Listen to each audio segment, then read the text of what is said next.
Hello, grade 4 learners! How are you today? I hope you are all doing fine. So this time, we're going to learn again another lesson from Science 4. This is the second to the last lesson in Science 4 Quarter 3. So I'm Teacher Karen Joy, and join me to explore the world of science, or the world of light. So we are going to learn the properties and characteristics of light. So for our objective for today, or for our lesson, is to investigate properties and characteristics of light and sound. But we will know first what are the characteristics of light. So we will go back in our previous lesson. How does light, sound, and heat travel? So what is light? So light always travels in a straight line when going through a single medium. And sound, a sound wave travels at a different speed through different media. As it travels, sound wave is created in response to a vibration and how easily they move back to their original position. So there are three mediums in sound. So we have solid, liquid, and gas. So if sound travels in gas, it is very slow. In liquid, slower than solid. And in solid is the fastest among them all. And we have also heat. So heat is a form of energy associated with the motion of particles and capable of being transmitted through solid and liquid media by conduction, convection, and through empty space by radiation. So when we talk about conduction, this is the transfer of heat to solid. And in convection, it is the transfer of heat in gas and liquid. And about radiation, we are talking about the empty space. Transfer or the travel of heat through empty space. So, for this lesson, let us investigate the properties and characteristics of light. So, let's go into describe how light is reflected, refracted, and perform various activities to show that light is reflected or refracted. To understand the lesson, let's perform the first activity. So in this first activity, we need to investigate the properties and characteristics of light. So how does this light travel? So our materials will be a flashlight and a one-piece cardboard. So in our procedure, we're going to get a flashlight and aim it at a distance. So observe the path of light. So you look at the picture. What is the path of light? Is it curved? Is it straight? And next, the second thing we will do is block the path coming from the flashlight with a cardboard. Record your observation. So we have also here a picture. What happened to the light when we block it with a cardboard?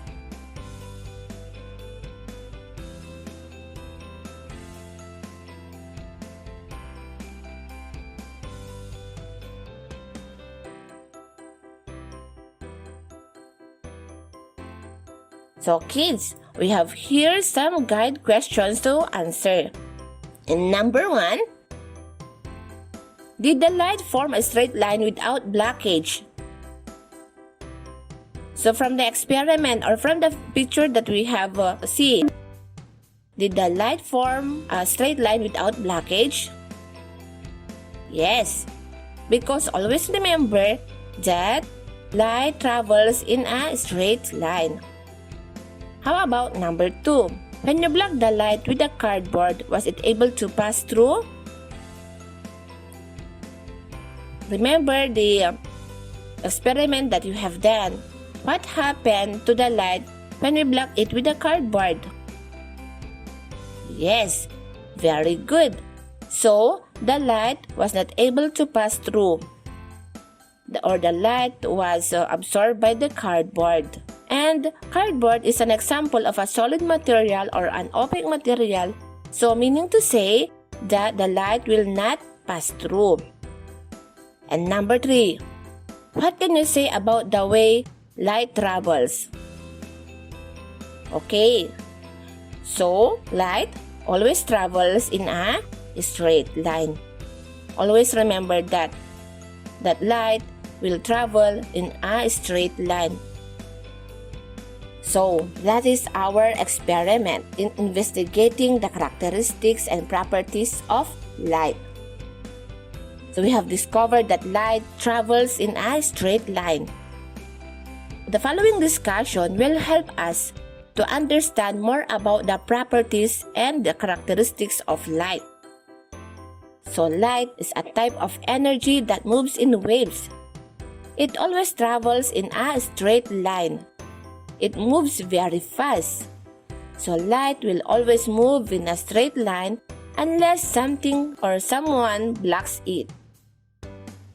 So we have here the effect of materials on light. So we have here a picture about showing transparent objects, translucent objects, and opaque objects, showing how the effect of materials on light. So what is transparent objects or transparent materials? So transparent materials allow light to pass through completely. So if you look at the example, we have the glass there. So the light pass through completely.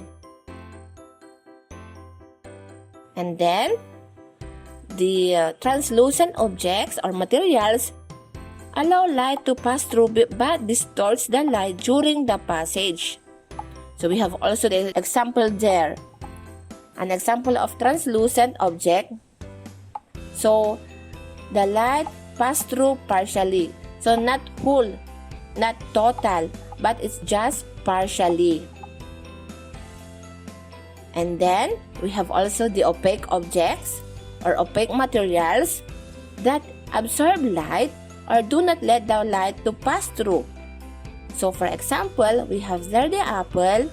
It doesn't allow light to enter or to pass through with that apple. It shows the effects of materials on light. So materials can be classified based on how it responds to light to pass through. So we have there the transparent objects, translucent objects, and the opaque objects. So always remember that when a light passes through in translucent objects, they scatter and you cannot get the clearer view of the other side, or it is very blurred. So for example, we have thin bricks, frosted glass, or thin paper. So that is an example of translucent objects. Okay, did you understand, kids? Very good. So always remember that light travels in a straight line, but sometimes it bounces back into the direction of the sources or the source. And we call this as reflection. It reflects from a smooth surface at the same angle as it hits the surface. For a smooth surface, reflected light rays travel in the same direction. This is called specular reflection. But for a rough surface, reflected light rays scatter in all directions. So always remember that a reflection, when it hits a smooth surface, the reflected light rays travel in the same direction. But for a rough surface, the light or the reflected light is scattered in all directions. So for an example of a reflection, we have the water, windows, shiny metal, and mirrors are just some of the many objects that reflect light. So as light travels, it travels in a straight line. However, when light passes from one material into a second material like mirror or water, the light path is either bent or reflected back. So the way light bounces back is much similar to the way a ball bounces back on a hard, smooth surface. So kapag i-throw mo daw yung ball straight down, it will bounce straight back at you. Kapag i-throw mo naman daw ang ball at an angle, it will bounce off the same angle away from you. So light reflects the same way of a mirror. It bounces off at the same angle that it struck the mirror. So, that is reflection. So, the best example here is the water and the windows and the shiny metal and mirrors. Kapag tinignan mo ang mukha mo in malinis na tubig, halimbawa sa may ilog, ganon, you can see your reflection there. Yung light that passes from that material into a second material like a mirror or water. So, the light path is either bent or reflected back. So, that is about reflection. How about refraction? So, refraction is the bending of light as it travels from one type of material to another, like from air to water.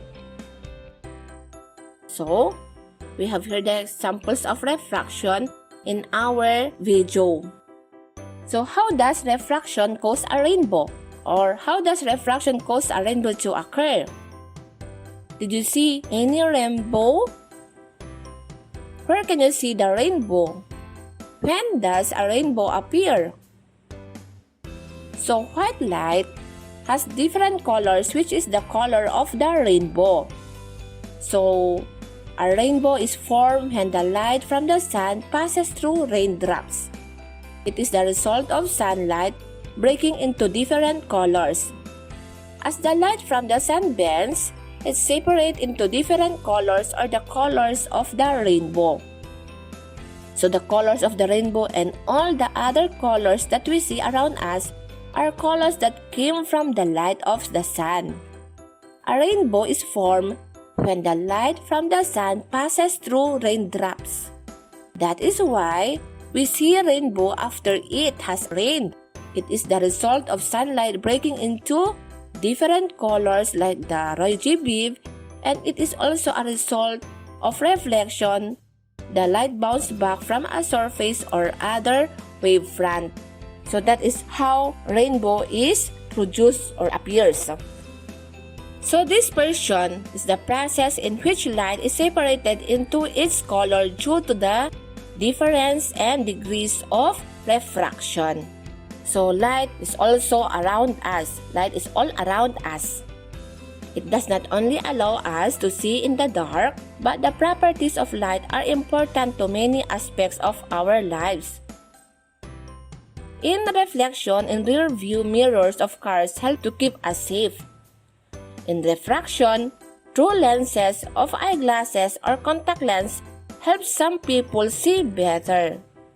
So generally, electromagnetic waves, of which visible light is one example, are transmitted as a signal that our radios pick up so we can listen to music.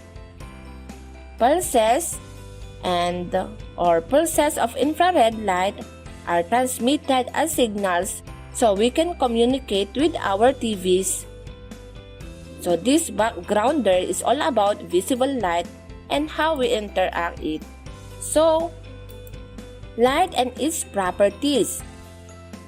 So light can travel through vacuum. So what is vacuum? So example of vacuum is the space between Earth and Sun. Or vacuum is a container with no air. So light travels at the speed of approximately 299,792,458 meters per second. So this is known as the speed of light. It is the fastest that anything in the universe is able to move. This is why, during a storm, you always see lightning before hearing a thunder. Did you observe that one, kids? That when we have a typhoon or a strong rain or a heavy rain, lightning comes first before hearing a thunder.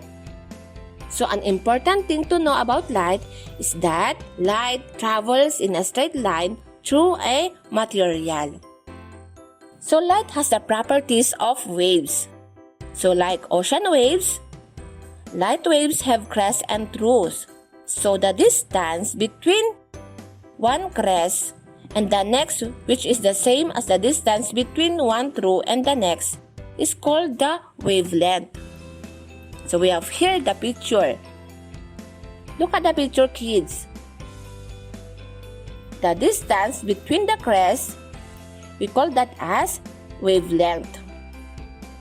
So the frequency of a wave is the number of crests or through that pass a point in 1 second. So the wavelength multiplied by the frequency equals the speed at which the wave travels. Look at the two waves.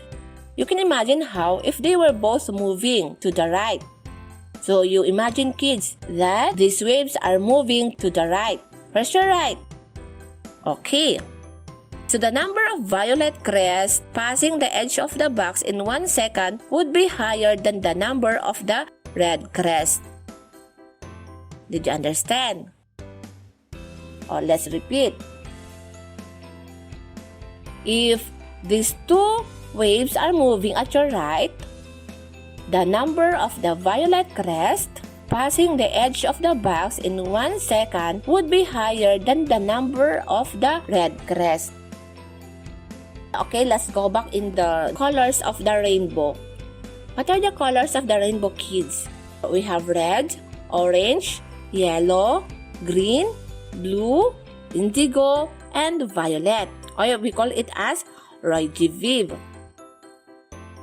So the different colors of light have different wavelengths and frequencies. So you take a look on our picture. So the colors of visible light are red, orange, yellow, green, blue, indigo, and violet. These different colors of light have different wavelengths and frequencies. So red light has the longest wavelength and the lowest frequency of the visible spectrum. I repeat, the red light has the longest wavelength and the lowest frequency of the visible spectrum, while the violet has the shortest wavelength and the highest frequency of the visible spectrum. Look at the two waves in the picture. You can imagine how if they were both moving, if the red wave is moving and the violet wave is moving, so the number of violet crests passing the edge of the box in the 1 second would be higher than the number of red crests. So there is also light that is not visible. The humans' ultraviolet light rays and X-rays are also light but have too small a wavelength and too high a frequency to be visible to us. Let's repeat. The ultraviolet light and X-rays are also light but have too small a wavelength and too high a frequency to be visible to us. The infrared light, which can be detected by night vision goggles, and radio waves, which are picked up by your radio so you can hear music, have wavelengths which are too long and frequencies which are too low to be seen by the human eye. So visible light, together with these invisible types of light, make up what is known as the electromagnetic spectrum. Okay, so always remember that ultraviolet light and X-rays are considered as light also, but they have too small wavelength. Unlike infrared light, that this is only detected in night vision goggles, has a too long wavelengths and frequencies. Okay, so that is about the spectrum or the waves and a spectrum of light. So you will remember from your art class that the primary colors are red, yellow, and blue. So light has primary color as well, but these are different colors than the colors we use in paint and markers. So the primary colors of light are red, green, and blue. Let's repeat. The primary colors of light are red, green, and blue. And we have also the secondary colors of light are cyan, It is the combination of blue and green. Take a look on our picture that cyan is a combination of blue and green. Magenta, a combination of blue and red. And yellow is the combination of green and red. So computer screens use various amounts of red, blue, and green light to make all the colors that you see. So when the primary colors of light are combined, they make white light. So in our picture, at the middle, if we combine all the primary colors, they make white light. So the human eye perceives color using three types of photoreceptor cells, which are sensitive to long, medium, and short wavelengths of visible light. So yellow wavelengths of light, for example, are perceived the same as a combination of red and green light. This is because they stimulate the cells in the eye in the same way. In other words, pure yellow light is physically different from a combination of red and green light, but they are both perceived by us as yellow. So did you know that two shades of green are easier for the human eye to differentiate than the other colors? So, if you go to a paint shop and lay down all the red and all the green paint options, you will be able to more easily differentiate between the green shades than red. This is due to the fact that green is in the middle of the visible spectrum. So, did you understand now, kids, the properties and characteristics of light? Okay, let's see. We have here an assessment and we're going to read the question carefully and tell the correct answer. Are you ready, kids? Okay, number 1. What are the primary colors of light? What are the primary colors of light? A. Magenta, cyan, blue. B. Magenta, cyan, yellow. C. Red, blue, green. D. Red, yellow, blue. So, the primary colors of light is, we have, yes, letter C. We have red, blue, and green. And then number 2, how does light travels? Our answer here is, light travels always in a straight line. Letter C. Very good. Number 3. When the light of the sun passes through raindrops, blank is formed. What do you think is the answer? When the light of the sun passes through the raindrops, it forms a rainbow. Very good.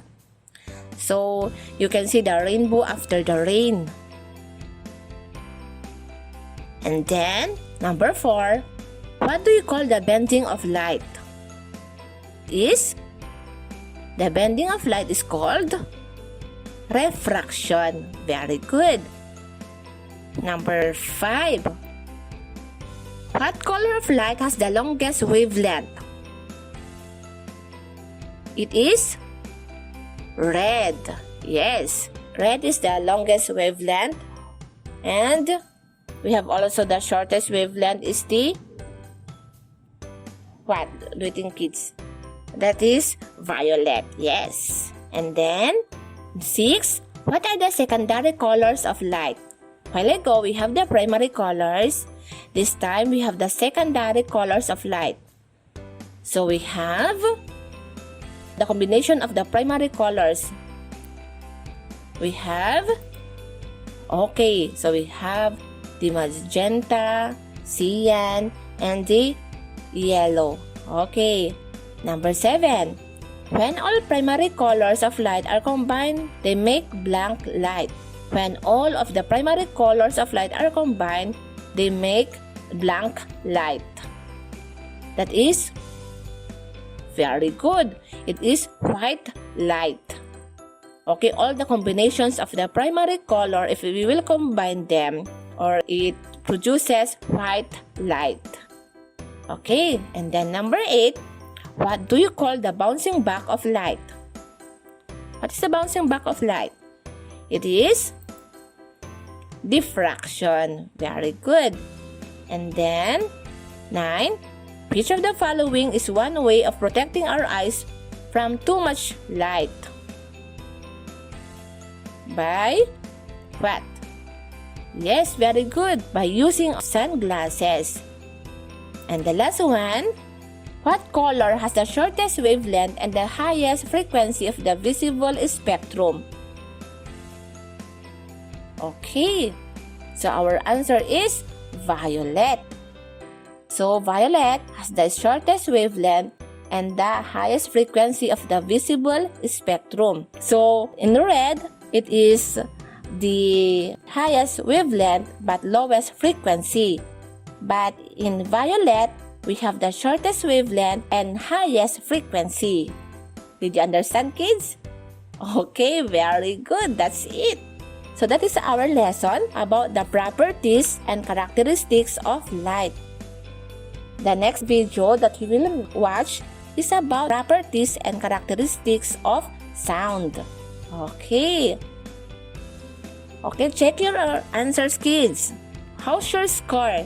Did you get all the correct answer? Wow! But if some of you did not pass our assessment, you can go back again in our video. So, thank you, kids, and have a pleasant day to all. Keep safe, everyone. Bye!